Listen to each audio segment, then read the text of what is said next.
नमस्कार दोस्तों, मेरा नाम है मांगे गहलोत और राजस्थान जी के 47 चैनल पर आप सभी का स्वागत है। राजस्थान की कला और संस्कृति को मैं आप लोगों को पढ़ा रहा था। उसमें हम लोगों ने जो लास्ट टॉपिक मंदिरों वाला अपना कंटिन्यू चल रहा था। इसके अलावा आज हम अपना एक नया टॉपिक स्टार्ट कर रहे हैं जिसका नाम है राजस्थान के लोक देवता। लोक देवता और लोक देवियाँ हम आगे की सीरीज में पढ़ेंगे। आज हम लोग स्टार्ट करने वाले हैं राजस्थान के लोक देवता। लोक देवता देवता लोक देवता राजस्थान के हम लोग आज स्टार्ट करेंगे। तो लोक देवता को स्टार्ट करने से पहले हम देख ले थोड़ा बहुत बेसिक चीज जान लेते हैं। बेसिक चीज जैसे कि लोक देवता की अगर हम बोलेंगे, किसको लोक देवता बोलेंगे हम लोग? क्या किसी भी व्यक्ति को जो जिसने कुछ किया उसको लोक देवता बोल सकते हैं? तो परिभाषा में हम लोग देखेंगे कि परिभाषा की अगर बात करें, लोक देवता की परिभाषा की हम लोग बात करें तो जो व्यक्ति अपने धार्मिक नैतिक धार्मिक और गौरक्षा नैतिक धार्मिक और गौरक्षा के लिए जिन लोगों ने अपने प्राण त्याग दिए ऐसे लोगों को क्या कहा जाता है? लोक देवता कहा जाता है। जिन लोगों ने अपने नैतिक धार्मिक कार्यों के लिए व गौरक्षा के लिए अपने प्राण त्याग दिए उन लोगों को बोला जाता है लोक देवता। हिंदुओं में इनको बोलते हैं लोक देवता, हिंदुओं में बोलते हैं लोक देवता और मुस्लिम समाज में इनको बोला जाता है पीर। बात दोनों की एक ही है। हिंदू बोल देते हैं लोक देवता, मुस्लिम बोल देते हैं पीर। जैसे कि गोगा पीर आप कहते हैं गोगो जी महाराज, और मुस्लिम कमिटी जो मुस्लिम समुदाय के लोग हैं वो क्या कहेंगे? गोगा पीर या जाहिर पीर इनको बोला जाता है। लोक देवता की परिभाषा नैतिक धार्मिक गौरक्षा के लिए जिन लोगों ने अपने प्राण त्याग दिए उनको बोला जाता है लोक देवता। मुस्लिम लोग इनको क्या बोल देते हैं? पीर बोल देते हैं। लोक देवताओं की बात करें तो प्रमुख जो लोक देवता है राजस्थान के, जिन्हें लोक देवता की अगर बात करें प्रमुख लोक देवता कौन कौन से है? देखिए, ट्रिक है इनकी एक याद रखने की। गोपा मेहरा याद रख सकते हैं आप, गोपा मेहरा। गो से गोगा जी, गोगा जी चौहान। पाबू जी राठौड़। में से मेहा जी, मेहा जी मांगलिया। है से हड़बू जी, हड़बू जी सांखला। और रा से रामदेव जी, रामदेव जी तंवर जिनको बोला जाता है। लोक देवता कितने? 5 प्रमुख। गोपा मेहरा ट्रिक याद रखनी है। गोगा जी, पाबू जी, मेहा जी मांगलिया, हड़बू जी और रामदेव जी। वैसे कहा जाता है कि पाबू, हड़बू, रामदेव, मांगलिया, मेहा। पाबू, हड़बू, रामदेव, मांगलिया, मेहा पांचों पीर पधारी जो गोगा जी जेहा। ये कहावत बनी हुई है, पाबू, हड़बू, रामदेव, मांगलिया, मेहा पांचू पीर पधारी जो गोगा जी जेहा। अब इनको पीर कहा जाता है। 5 ही लोक देवताओं को पीर कहा जाता है, अन्य को नहीं कहा जाता। क्यों कहा जाता है? क्योंकि इनको 500 को ही पीर इसलिए कहा जाता है क्योंकि इनको हिंदू लोग भी पूजते हैं। हिंदू प्लस मुस्लिम कम्युनिटी के लोग, मुस्लिम समुदाय के जो लोग होते हैं वो भी इनकी क्या करते हैं? पूजा आराधना करते हैं। इनको पंचपीरों में शामिल किया गया। कौन कौन से हैं? गोगा जी, पाबू जी, मांगलिया, मेहा, हड़बू जी, रामदेव। पाबू, हड़बू, रामदेव, मांगलिया, मेहा पांचों पीर पधारी जो गोगा जी जेहा। इन पांचों को किस में सम्मिलित किया जाता है? पंच पीरों में सम्मिलित किया जाता है। अब इन लोक देवताओं को हम एक एक करके पढ़ना स्टार्ट करेंगे। जितने भी लोक देवता है राजस्थान में सभी को कंटिन्यू तरीके से, एकदम अच्छे तरीके से दिमाग में हैंड टू हैंड जब वीडियो चल रहा होगा उसी समय दिमाग में याद करने की या दिमाग में रखने की इनको कोशिश करेंगे। सबसे पहले हम जो लोक देवता स्टार्ट करने वाले हैं उनका नाम है पाबूजी, बाबूजी राठौड़। कहाँ के थे भी बाबूजी राठौड़? बाबूजी की अगर मैं बात करूं पाबूजी राठौड़।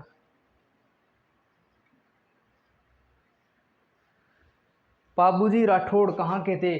सबसे पहले हम लोक देवताओं में पढ़ेंगे सामान्य परिचय।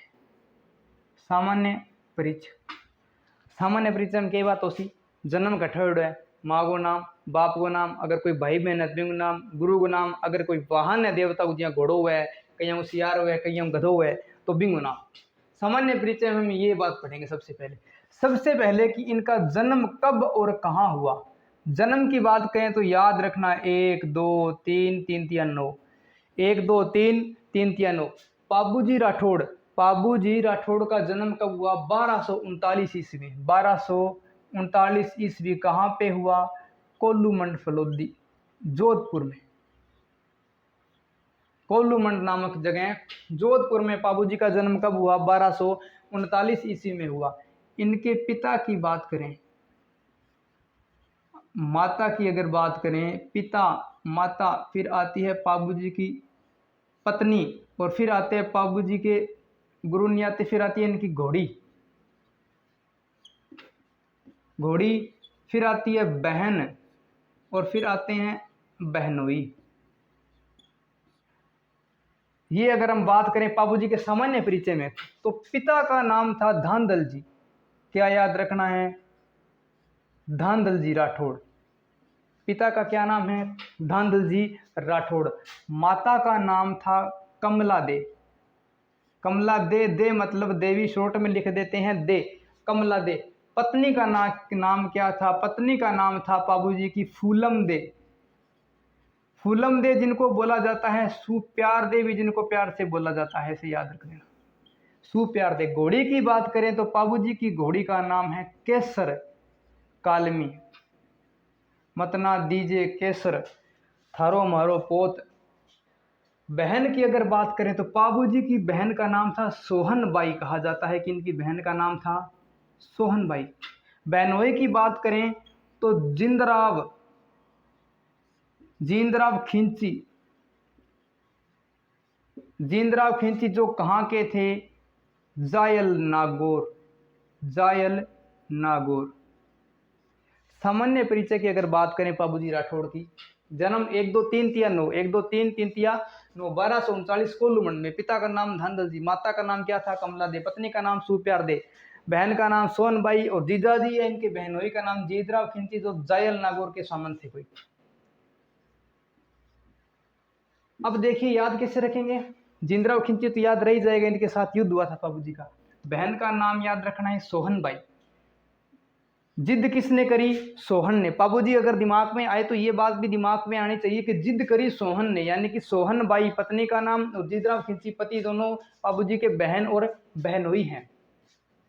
केसर कालमी की एक कहानी आगे बताएंगे, उससे केसर कालमी आपको याद हो जाएगी, पाबू से पूरी तरह लेट हो जाएगी। अब करें माता पिता और पत्नी की बात, तो एक लाइन याद रखनी है कि पाबूजी महाराज ने, किसने? पाबूजी महाराज ने क्या की थी? धांधली की थी। पाबूजी ने की थी धांधली मतलब धोखाधड़ी। सिर्फ याद रखने के उद्देश्य से बता रहा हूं, अन्य कोई मेरा मोटिव नहीं है बताने का। पाबूजी महाराज ने क्या की? धांधली की, मगर कम की थी, और वो भी क्या की? प्यार से की। बस ये बात याद रखनी है। पाबूजी महाराज ने धांधली की लेकिन कम की, और वो भी क्या की? प्यार से की। देखिए, पिता का नाम धांधली से धांधल जी, कम से कमला देवी माता का नाम, और प्यार से सुप्यार दे, और फूलम दे इनकी क्या था? पत्नी का नाम था। पाबूजी ने धांधली की मगर कम की, प्यार से की। किसका नाम आ गया? पिता, माता और पत्नी का नाम याद आ गया। घोड़ी की बात बताई दूंगा मैं आपको, केसर कालमी की। और बहन बहनोई की बात करें तो जिंदराव खिंची से आपको याद रखना है कि युद्ध हुआ था। पाबूजी का जिंदराव खिंची से युद्ध हुआ था। और जिंदराव की पत्नी याद रखने की, पाबूजी की जिंदराव की जिद की थी। किसने की थी? सोहन ने जिद की थी। किसने की थी? सोहन बाई ने जिद की, यानी कि सोहन बाई जिंदराव की पत्नी है। बस एक बार रिलेट करना है, बाद में अपने आप ही आपके याद रहने लग जाएगा। पाबूजी का सामान्य परिचय। पाबूजी के सामान्य परिचय की अगर बारे में इसके बाद में बात करें तो हम पाबूजी के सामान्य परिचय के बारे में बाद में इसमें पढ़ेंगे। मंदिर पढ़ेंगे। मंदिर पढ़ने से पहले मैं एक बात और बता देता हूं कि पाबूजी एक मारवाड़ में राजा हुए थे, दुहड़ नाम के। जो धांधल जी थे दूहड़ के भाई थे, यानी कि ये राजा थे, ये राजा के भाई थे, और पाबूजी इनके पुत्र थे। मतलब कि पाबूजी भी एक क्या थे, राजकुमार थे, और राजवंश से संबंधित थे। पाबूजी क्या थे, एक राजकुमार थे।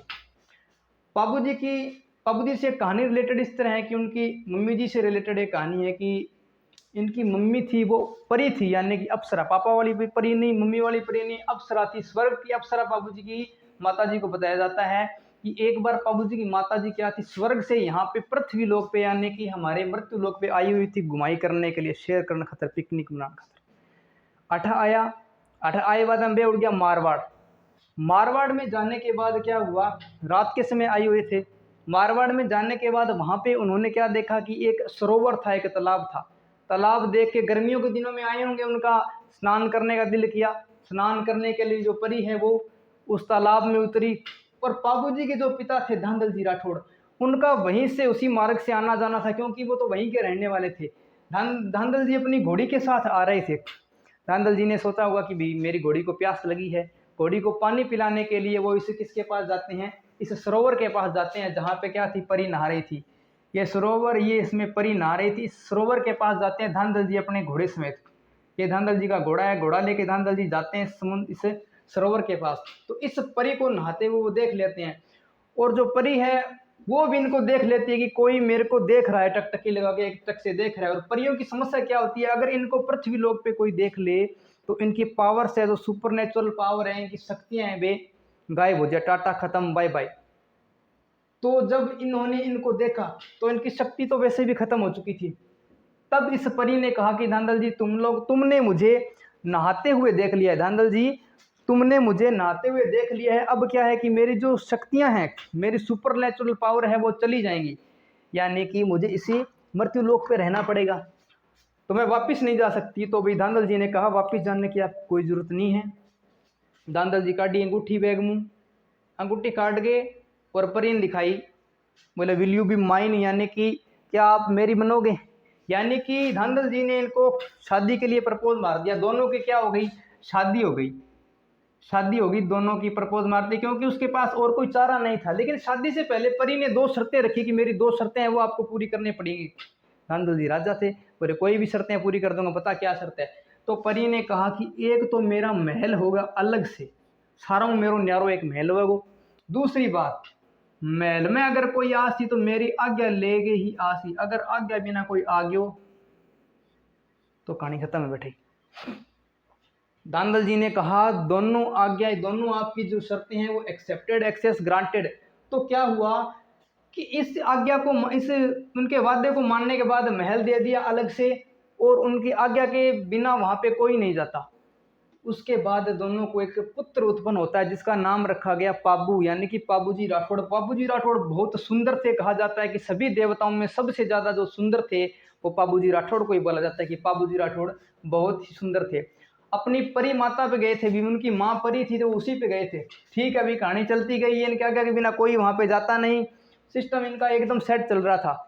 फिर अचानक क्या होता है, अचानक एक समय ऐसा आता है कि धांधल जी है बांग कोई आंगली लगा दिया, बोले लुगाई, यानी जोरू, यार जोरू का बन रहे हो गुलाम। लुगाई जैसे बोलती है आप वैसे करते हो, आप कोई राजा थोड़ी हो, आप कोई मर्द थोड़ी हो जो लुगाई के कहने पे चल रहे हो।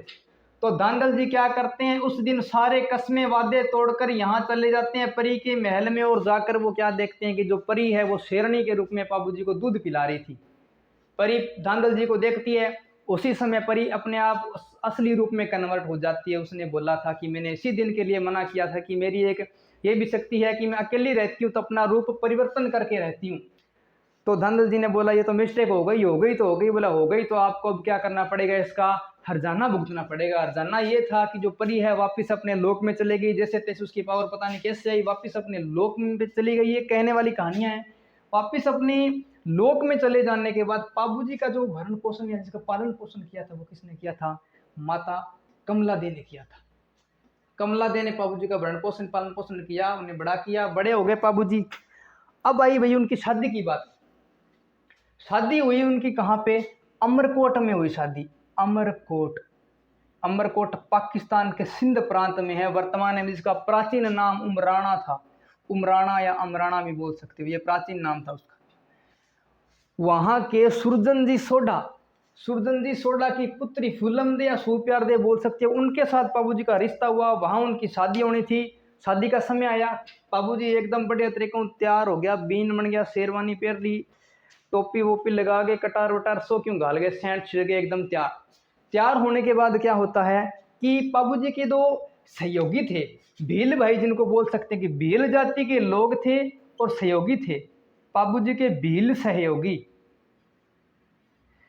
सहयोगियों की अगर बात करें तो कौन कौन थे? चांदा और डामा, चांदा प्लस डामा। ये बात याद रखनी है कि बाबूजी के जो भील सहयोगी कौन थे? चांदा और डामा। इस कारण भील जनजाति के लोग हैं वो भी बाबूजी को बहुत अच्छी तरह से पूजते हैं। और एक था इनका हरमल रायका, जो इनकी ऊंटों की देखभाल करता था। हरमल रायका बाबूजी की ऊंटों की देखभाल करता था। एक सलजी करके और भी बाबूजी के सहयोगी बताए जाते हैं। भील सहयोगी चांदा और डामा थे, ये बाबूजी के मतलब लंगोटिया जिगरी यार। अब ये इनके साथ रहते थे, बाबूजी को दूल्हा बुल्ला बना दिया, सब एकदम तैयार, गाड़िया में चढ़ गया सारा।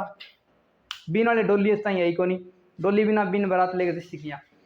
तो वो बोलते हैं, चांदा और डामा बोलते हैं कि बाबूजी आप सुंदर तो बहुत लग रहे हो, कि आज अमरकोट पहुंचने के बाद अमरकोट के छज्जे टूटेंगे। छज्जे टूटेंगे मतलब कि पुराने जमाने में रिवाज हुआ करता था, आज भी बहुत से ग्रामीण क्षेत्रों में ये रिवाज है कि जब बारात चली जाती है तो सभी लोग क्या करते हैं, लुगाइयाँ पताया या जो भी सिस्टम है, टाबर है जगह नीचे जगह ना ले चीज दिया तो बेके कर सी छाता पर जाके एकदम तरीकों बढ़ो सारों की बैठ के पूरा ब्याह एंजॉय करे, मतलब ड्रोन की तरह काम करे भी, हर चीज बंग नजर में हुए, अच्छे से वो देखते हैं।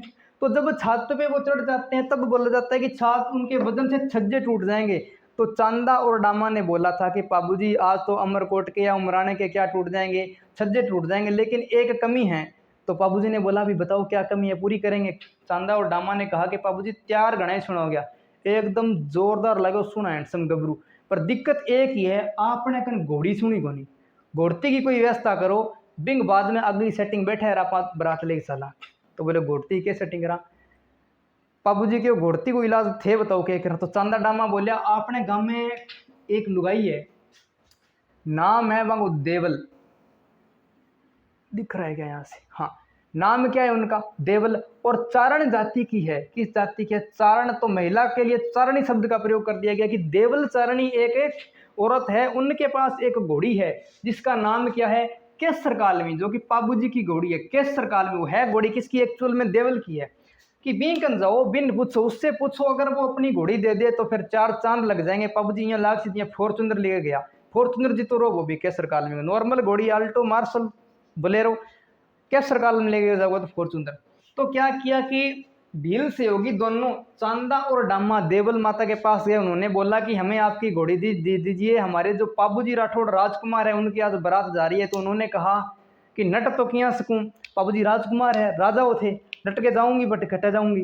तो उन्होंने क्या किया कि मैं घोड़ी तो आपको नहीं दे सकती, इसका मेरे पास कोई इलाज नहीं है, मना भी नहीं कर सकती, घोड़ी भी नहीं दे सकती। लेकिन अंत में देवल ने क्या किया, उनको मना कर दिया दोनों को कि मैं आपको घोड़ी नहीं दे सकती, क्योंकि मेरी जो गायें हैं गवाला चराने जाता है, और अगर उस समय मेरी गायें अगर चोरी होगी, मतलब कि पुराने जमाने में एक सिस्टम होता था कि गायों की चोरी बहुत ज्यादा होती, मतलब रिपियां की तरह चलती हैं पहले करेंसी गायें, जिसके पास ज्यादा गायें वो उतना ही ज्यादा समृद्ध माना जाता था। तो उस समय क्या हुआ कि मेरी गायन अगर कोई ले गयो तो पिछू आगो ग्वाड़ी होसी वो घोड़ो ले गए तो आ जाओ मेरे कन, अगर बिना घोड़ा आसी तो वो बहुत टाइम लगा देसी, और जो हमारी गाय हैं वो लेके निकल जाएंगे जो चोर हैं। तो इसका इलाज क्या किया कि देवल माता ने उन दोनों को मना कर दिया। वो आगे बाबूजी ने सारी बात बताई, बोले ये यहाँ कहानी है बाबूजी, एक कर थे जागे और देख लो, अगर आप चले गए और आपको वो मना नहीं करेंगे, आपको उनको घोड़ी देनी ही पड़ेगी। तो बाबूजी ने बोला फिर तो एक बार फिर से ट्राई करते हैं, ट्राई अगेन। बाबूजी गया, देवल माता भाई कहानी सारी बताई। तो बाबूजी क्यों भाई देवल माता कोई बात नहीं है, अगर कोई भी प्रकार का संकट तेरी गायों पे आता है तो मैं जिस कंडीशन में आऊँगा, भले ही बारात में जानता हूँ, भले ही टेंट में रोटी खाता हूँ, भले ही रिबन काटता हूँ, कुछ भी करता हूँ, अगर फेरा लेता हूँ तो भी मैं पक्ष होऊंगा 20 समय सारों की छोड़ के।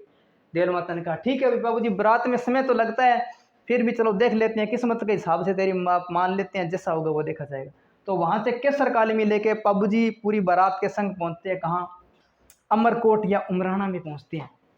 घोड़ी इतनी सोनी केसर कालमी देख खेर बांगी छोटा आंखें बाट की, बोले घोड़ती जोरदार है बहुत सुनी। तो हुआ क्या कि उन लोगों ने केसर की वैसे ही बहुत बातें सुन रखी थी, केसर काल में ये करके तकड़ी घोड़ी और सिस्टम सुन रखा तकड़ा। उन्होंने क्या बोला कि बाबू जी केसर काल में आपकी तकड़ी बताई जाती है तो आप क्या करोगे कि हमारे घोड़े के साथ भगा के देखो, रेस कराओ इनकी। बाबू जी क्यों, मैं चाल गया थकेड़ा, मैं भी थकेड़ा और हमारा जानवर भी थकेड़ा, तो 2 दिन को टाइम दो। पूरा टाइम वाइम कुछ नहीं है, मतलब इस तरह तुम तो टाले ले रहे हो, एक तरीके से डर गए तुम तो। बाबू जी ने कहा कोई बात नहीं, केसर गए हमारी तापी बोलो केसर चाल देखी जानी आज। उस समय क्या हुआ, दोनों की रेस करवाई गई, उनके घोड़े भी एक पे, उनका जो घोड़ा था वहां पे उनका साला उसको ड्राइव कर रहा, मतलब राइड कर रहा था उसका साला बाबू जी का, एक पे बैठे बाबू जी अपनी केसर कालमी पे। दोनों की दौड़ कराई तो उसमें जीता कौन, केसर कालमी जीती। तो बाबू जी पूछो अब गढ़ बताओ क्या हाल है। तो जो उमरकोट के थे सभी के मतलब आंखें नीची हो गई, जल बुन गए सारे के सारे। इस चीज का बदला लेने के लिए उन लोगों ने क्या किया, जो तोरण होता है, तोरण मारी जाए जो ब्याह में ऊपर तोरण बांध दीजिए, मोड़ेगा आजकल मोड़ो है, तोरण बांध दीजिए, दीवार पर भी बांध दिए। तोरण मारना यानी कि शक्ति का प्रदर्शन करना होता है। तोरण मारने का मतलब होता है शक्ति प्रदर्शन। पहले जब जिस समय पहले विवाह शादियां वगैरह राजा रानियों की हुआ करती थी, राजकुमारी की तोरण सा बांधा जाता था। जो भी तोरण को मार देता है यानी कि टच कर देता है, उसका उस राजकुमारी के साथ शक्ति प्रदर्शन करने के कारण विवाह कर दिया जाता था। तो बाबू जी को कह करो सिस्टम तोरण थोड़ा सा ऊंचा बांध दियो, थोड़ा बड़ा ऊंचा बांध दियो। बाबू जी देख लियो, देखते हैं बाबू जी हंसा बिनु सामू बे बोले बच्चा बोलो बड़ा बताओ क्या है सिस्टम। बाबू जी की कोई बात को न्योक की देख सा जी हाँ होशी भी देखा। उसके बाद क्या हुआ, उन लोगों ने बोला कि बाबू जी आप तोरण लगाओ। बाबू जी ने बोला भी तोरण इन लोगों ने बांध तो दिया और लगाना भी पड़ेगा। तो बाबू जी क्या करते हैं, केसर पर हाथ मारा, थापी मारे। केसर ने बोला केसर मारी मत ना दीजिए थारो मारो पोत, केसर मारी मत ना दीजिए थारो मारो पोत, मत ना दीजिए लाजरी राठौड़ारी जातरी, मत ना दीजिए लाज राठौड़ारी जातरी। मतलब कि केसर तेरो मेरो भेद ना दे दी, लाज ना मरा दी आज आज जिया मैं कुंबियां बियां करना ही पड़सी। कहते हैं कि उस समय केसर ने सर लाया कि वो बाबू जी से एग्री है। तो बाबू जी ने फिर एक व्यक्ति वहां पे जो ढोल बजाने वाला होता है, जो ढोल बजाने वाला होता है उसको बाबू जी ने कहा कि ढोलीरा छोरा मधुरो बजा ढोल, यानी कि ढोल थोड़ा सा हिसाब से बजाओ, थारा ढोल का धमाका हमारी केसर नाच है। डोलीरा छोरा मधुरो बजा ढोल, थारे ढोल का धमाका हमारी केसर नाच है, कि थारो ढोल है वो थोड़ा सा हिसाब में बचा तो बचा सी मेरी केसर नाचेगी। तो डोली ने ढोल बजाया, केसर नाचन लगी। जिये थोड़ा सा मौको है बाबू जी ने लगाम खींची, और लगाम खींचते केसर ने अपने दोनों पैर उठा के ऐसे, जो दुर्ग होता है उसमें कंगूरा बना होता है, कंगूरों एक सिस्टम बना होता है, उस पर पैर रख दिए और बाबू जी ने तोरण आराम से लगा दिया। और जब कहते हैं कि जब केसर ने वहां से पैर उठाई ना नीचे, तो वहां से वो ईंटें उखाड़ के ले आई थी। कहते कि 2-3 ईंटें पटली दुर्ग की, इतनी तकड़ी केसर। हड़ पंजा मारिया, पंजा मारने ईंटें ली नीचे पट के सग गई। ये बाबू जी ने तोरण लगा दिया। इसके बाद बाबू जी के भाई फेरे होने स्टार्ट हुए। फेरे होने स्टार्ट हुए तो देवल माता की गायें चोरी हो गई। देवल माता आवे झिंटा खिंडाए, गाड़ा काटती, मारा हाल बग्गा धरा आगे बाबू जी ने गाड़ा कट लगी। बोले ले ले मैं तन के नहीं सिस्टम खराब हो जाए, वो हमारी गायें ले दी सी। फिर के कर चाहे बाबू जी बोले कि बता, बोला गायें ले गया बेक। बाबू जी की कोई बात को नहीं, थारी गायें ले गया तो मैं बच्चन दे अभी थाना आने को, तो मैं थार सागे आऊँगा और थार गायें की रक्षा करूँगा, थारे गायें पाछे लेके आऊँगा। बाबू जी ने कहते हैं कि उस समय केवल 3 फेरे लिए थे। कितने फेरे लिए थे? 3 फेरे। 3 फेरे लेने के बाद बाबू जी राठौड़ वहाँ कानी जोड़े हाथ, छोड़ना कानी बोले माफ करो वचन देड़े देवल माता सागा जाना पड़सी। बाबू जी देवल माता का सागा आया। वो आते हैं फिर देंचू गांव में, जोधपुर में। जोधपुर में गांव पड़ता है, यहाँ पे दिख रहा है क्या, देंचू गांव पड़ता है जोधपुर में। देंचू, देंचू नामक गांव में, देंचू नामक गांव में बाबू जी के जो बहनोई थे उन्होंने गाय चराई थी। जिंदराव खिंची कहते हैं कि बाबू जी की और इनके बहनों की पुराने समय की कोई राड़ थी। वो तो बस एक मौका देख रहे थे कि बाबू जी या ये जैसे भी अपने क्षेत्र से बाहर होंगे तो इनके पीछे से कुछ कांड करना है। तो उन्होंने उनकी गायें उठा ली। जिंदराव खिंची ने उनके साथ युद्ध हुआ और बाबू जी गायों की रक्षा करते हुए वहां पे क्या है, मारे जाते हैं। ये थी बाबू जी की कहानी हुई।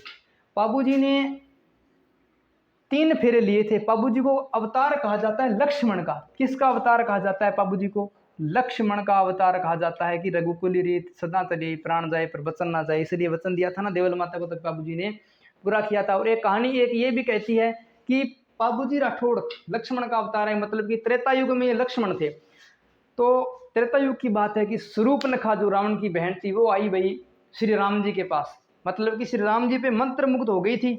उनको श्री राम जी पसंद आ गए थे। आके उन्होंने प्रपोज किया श्री राम जी को, विल यू मैरी मी। आप मुझसे शादी करोगे? श्री राम जी ने बोला कि मैं तुमसे शादी नहीं कर सकता, क्योंकि मेरे तो ऑलरेडी एक पत्नी है और दूसरी पत्नी हमारे यहाँ नहीं करते। तो उसके बाद क्या हुआ कि श्री राम ने कहा लक्ष्मण, लक्ष्मण जी हैं वो वहाँ पे पानी भर रहे हैं, उनके पास अगर आप जाके पूछो अगर कोई बात बनती है तो जो शूर्पणखा लक्ष्मण जी के पास गई, उन्होंने लक्ष्मण जी को कहा कि आप मेरे से शादी करोगे? लक्ष्मण जी ने कहा नहीं करूंगी। तो शूर्पणखा क्या हुआ कि भागने लगी लक्ष्मण जी के पीछे। भाई वो एक जलाशय हो, जलकुंड है, पानी भर ला रहा है। लक्ष्मण जी शूर्पणखा के पीछे भागने लगी, तो ऐसे ऐसे भागने लगे इसके जलकुंड के आर बार से चारों ओर इसके भागने लगे। तो भागते भागते कहते हैं कि उन्होंने 4 राउंड वहां पे लगा दिए थे, यानी शूर्पणखा के साथ उन्होंने 4 फेरे इस जलकुंड के साथ ले लिए थे। और वहां पे उन्होंने कहा था कि शूर्पणखा इस जन्म में तो हमारा कुछ नहीं हो सका, लेकिन कलयुग में मैं प्रभु जी बनूंगा और तुम क्या बनोगी? सुप्यार देव बनोगी और हम दोनों का विवाह संपूर्ण होगा। तो 4 फेरे लक्ष्मण ने वहां लिए थे और 3 फेरे बाबू जी ने यहाँ लिए। टोटल कुल मिला के इनके 7 फेरे हुए और इस तरह इनका विवाह जो है संपूर्ण माना जाता है। बाबू जी का सामान्य परिचय हो गया। सामान्य परिचय के बाद हम देखेंगे इनके मंदिर। बाबू जी के मंदिर कौन कौन से? मंदिर हम घणो मोटो सिस्टम कोनी। मंदिर एक जहाँ पे इनका जन्म स्थान है कोल्लूमंड में मंदिर है। कहाँ पे है? कोल्लूमंड में। एक मंदिर आपको याद रखना है आहड़ उदयपुर। 2 जगह पे बाबूजी राठौड़ के मंदिर हैं, कोल्लूमंड और आहड़ में। मंदिरों के बाद बाबूजी के उपनाम की बात करते हैं। बाबूजी के उपनाम सबसे पहले बात की ऊंट रक्षक देवता। बाबूजी ऊंट लेके आए थे सबसे पहले राजस्थान में। बाबूजी राजस्थान में सबसे पहले ऊंट लेके आए थे। कहाँ से? सिंध प्रांत से। कहाँ से? पाकिस्तान के सिंध प्रांत से। और ये ऊंट इन्होंने किस जाति को सौंपे थे? लाके राइका जनजाति को, राइका जाति को। ऊंट रक्षक देवता, ऊंट लेके राइका को सौंप दिया। उसके बाद बोला जाता है हाड़ फाड़ के देवता। हाड़ फाड़ के देवता। फिर बोला जाता है प्लेग रक्षक देवता। बीमारी से रक्षा की थी बाबूजी ने। प्लेग रक्षक देवता। ऊंट के रक्षक देवता, ऊंट लाने के लिए हाड़ फाड़ के देवता। प्लेग रक्षक देवता। इसके बाद बाबूजी को बोला जाता है अशुद्धो धारक, अशुद्धो तारक या धारक। यानी कि भील भाई थे इनके, यानी कि दलित वर्ग को ऊंचा उठाने के लिए या भेदभाव नहीं करते थे, इस कारण इनको क्या बोला जाता है? अशुद्ध धारक। एक बोला जाता है वचन पालक। माँ को वचन दिया था देवर को कि मैं आऊंगा कहीं से भी, तो बाबूजी अपनी शादी को भी छोड़ के आए थे। वचन पालक इनको कहा जाता है। एक बाईं ओर झुकी पाग, बाईं ओर झुकी पाग प्लस भाला लिए अश्वरोही। भाला लिए अश्वरोही बाबूजी का प्रतीक है जी। बाईं ओर झुकी पाग प्लस भाला लिए अश्वरोही बाबूजी का क्या है? प्रतीक माना जाता है। ये बाबूजी के हो गए उपनाम और हम लोगों ने देख लिए मंदिर। अब बात कर लेते हैं कुछ फैक्ट की बाबूजी की। फैक्ट में क्या देखेंगे? एक देखेंगे कि फड़, बाबूजी की फड़। बाबूजी की फड़ है वो किसके साथ बांधी जाती है? रावण हत्ता वाद्य यंत्र। किसके साथ? रावण हत्ता वाद्य यंत्र। और कौन करता है बाबूजी की फड़? कौन बांधता है? तो भील। भील भोपे, भोपे मतलब पुजारी। भील भोपे रावण हत्ता वाद्य यंत्र के साथ बाबूजी की फड़ बांधते हैं, जो कि सबसे क्या है? प्राचीन फड़ है बाबूजी की। सबसे प्राचीन फड़ किसकी है? बाबूजी की। रावण हत्ता वाद्य यंत्र, भील भोपे, सबसे प्राचीन बात चल रही है किसकी? फड़ की। फिर आती है एक राइका, राइका जाति। राइका जाति माठ वाद्य यंत्र के साथ, माठ वाद्य यंत्र के साथ है इनकी क्या करती हैं? यशोगाथा गाती है। यशोगाथा, या जिनको क्या बोलते हैं? पवाड़े बोलते हैं। पवाड़े, बाबूजी के पवाड़े, राइका। फिर आती है थ्योरी या थोरी। गुजरात के 7 थे थोरी भाई। कितने? 7 थोरी भाई थे गुजरात के, जो वहां पे उनका कुछ लफड़ा हो गया था। गुजरात का कोई शासक था आना बाघेला, उनके साथ लफड़ा हो गया था, तो बाबूजी ने उनकी रक्षा की थी। इसलिए इनका एक उपनाम और है शरणागत के रक्षक। क्या नाम है? शरणागत के रक्षक। थोरी जाती है वो सारंगी के साथ, सारंगी वाद्य यंत्र के साथ, सारंगी वाद्य यंत्र के साथ इनकी गाथा गाते हैं। किसके साथ? सारंगी वाद्य यंत्र के साथ। पाबू जी के मेले की बात करें तो चैत्र अमावस्या को पाबू जी का क्या लगता है? मेला लगता है। मेला लगता है और मेले में नृत्य होता है। कौन सा नृत्य होता है? थाली नृत्य होता है पाबू जी के मेले में। थाली नृत्य। कौन सा नृत्य होता है? थाली नृत्य। करेक्ट। फड़ रावणता भील वो पे प्राचीन है सबसे। रायका माठ वाद्य यंत्र के साथ पवाड़े गाते हैं। छोरी 7 भाइयों की रक्षा की त्याना बघेला से शरणागत की रक्षा इसलिए कहते हैं। और छोरी जाति की ये सारंगी के साथ इनकी गाथा गाते हैं। मेला चैत्र महोत्सव बढ़ता है, नृत्य किया जाता है थाली नृत्य। ये थी पाबू जी की प्रमुख बात। और इनकी मौत का बदला लिया था उसमें जब पाबू जी शहीद हुए थे तो इनके साथ इनके भाई थे बूढ़ो जी। बूढ़ो जी भी शहीद हुए थे। बूढ़ो जी प्लस पाबू जी।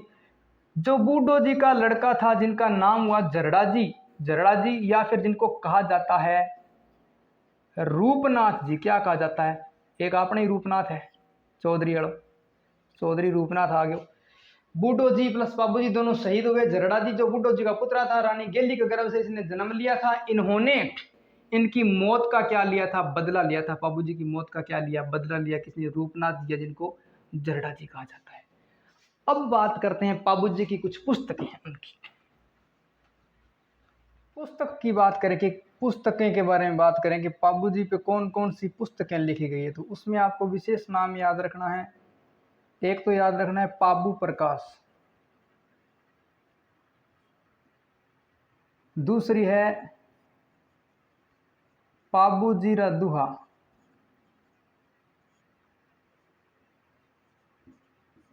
एक है पाबू जीरा छंद,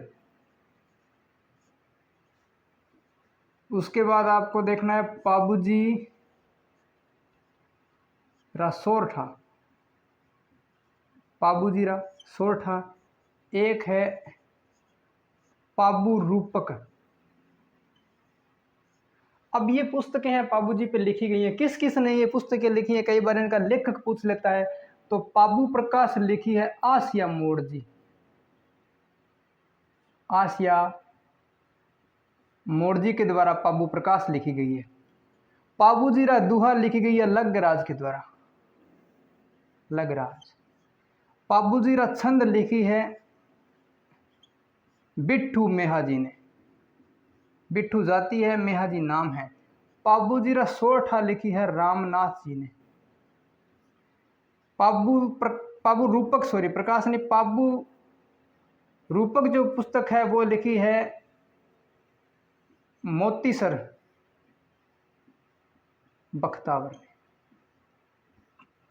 पाबू जी की पुस्तकों के बारे में अगर हम लोग बात करें तो पाबू जी प्रकाश आसिया मोड़ जी, पाबू जी प्रकाश, पाबू जी प्रकाश, पाबू प्रकाश, पाबू जी रा दूहा लगराज, पाबू जी रा छंद बिट्ठू मेहा जी, पाबू जी रा सोरठा रामनाथ, पाबू रूपक मोतीसर। देखो कैसे याद करो। पाबू जी रा प्रकाश, प्रकाश का परावर्तन और अपवर्तन 10वीं क्लास में पढ़ा था कि प्रकाश मुड़ता है। प्रकाश मुड़ता है ना, कहीं पे टकरा के यहाँ से प्रकाश आया, ऐसे किरण आई, ऐसे यहाँ से मुड़ के ऐसे चले गई। मुड़ से याद रखना है, मोड़। तो प्रकाश आसिया मोड़ जी। पाबू जी रा दुहा आपको याद रखनी पड़ेगी, लगराज के द्वारा लिखी गई है। उसके बाद पाबू जी रा छंद, छंद याद रखना कि छंद होता है मीठा।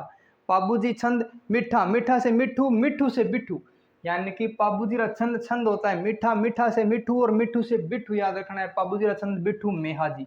पाबू जी रा सोरठा, सोर, सोर पकड़ो इसमें, सोर यानी सोरो, सोरो यानी आसान। मारवाड़ी बागड़ी में अगर बोलने सोर, सोरो कही जाए आसान है, आसान काम। तो सोरो, सोरो में याद रखना, सोरो की वजह सिर्फ राम को नाम है, सोरो एक दिन बैठ के ले रखो राम को नाम। पाबू जी रा सोर, सोर के राम को नाम, पाबू जी रा सोरठा रामनाथ। पाबू रूपक, रूपक पाबू जी का रूप था एकदम मोती जैसा, राजकुमार थे ना, बहुत सुंदर। सभी लोग देवताओं में सबसे सुंदर अगर कोई कहा जाए तो पाबू जी राठौड़ को ही कहेंगे। तो पाबू रूपक रूप था मोती जैसा सुंदर। तो याद रखना है पाबू रूपक मोतीसर बख्तावर। ये थे हमारे पाबू जी राठौड़। एग्जाम ओरिएंटेड जो भी बातें हैं हम लोगों ने उन सभी बातों का अध्ययन कर लिया है। अगर कोई क्वेश्चन आएगा तो इन्हीं में से क्वेश्चन आएगा। अगर वीडियो आपको अच्छा लगा है तो वीडियो को लाइक, कमेंट, शेयर, सब्सक्राइब कीजिएगा। और अपना चैनल है राजस्थान जीके 47, आप सभी को पता है, चैनल को सब्सक्राइब कीजिएगा। ठीक है जी, धन्यवाद।